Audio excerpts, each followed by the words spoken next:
Alright guys, I got a 2000 Dodge Neon here, and the horn works intermittently. So in order to check the switch and the steering wheel, what you want to do is open up your fuse panel over here, take out this relay, and stick your ground lead, not very hard, you don't want to damage those pins in there. Let's stick it in the bottom right, if you're looking, towards that way. And then stick your red lead on battery positive. And then go ahead and hit your horn.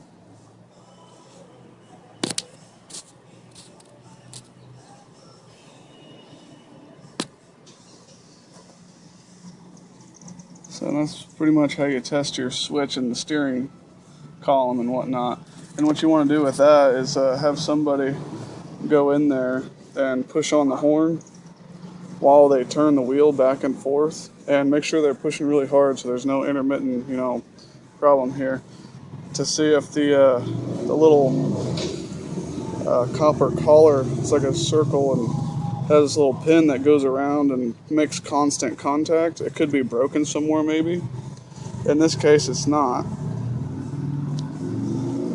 So have someone turn the wheel, and if you see the voltage drop all of a sudden and they're still holding it, then you got a switch problem.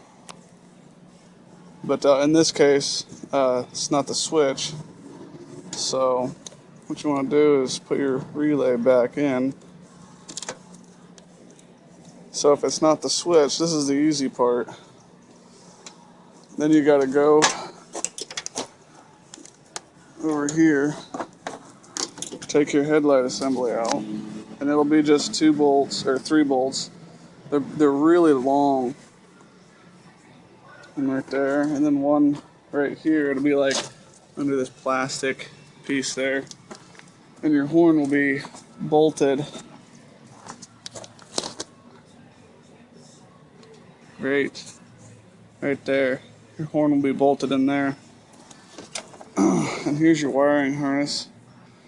So what you want to do is go from the back and probe those 2 back connectors and have somebody hit the horn and see if you get 12 volts to that connector. And then that'll tell you if the wiring's good or not. And then if your horn still does not work, what do I do with mine here? If your horn still does not work, go ahead and get you some battery leads or something. I got them cut.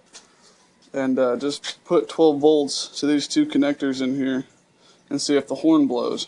And if that does, the only other thing it could be is possibly a wiring issue. Maybe it's rubbing, maybe it's disconnected somewhere, so you have to run your wires all the way back into the back here and up to the fuse box. But what I want to do, just to test it, see if it is maybe the relay working intermittently, which does happen. I'm just going to take it out and replace it with the AC clutch relay. So then if I have problems with the AC clutch not running all the time, I know it's the freaking relay here.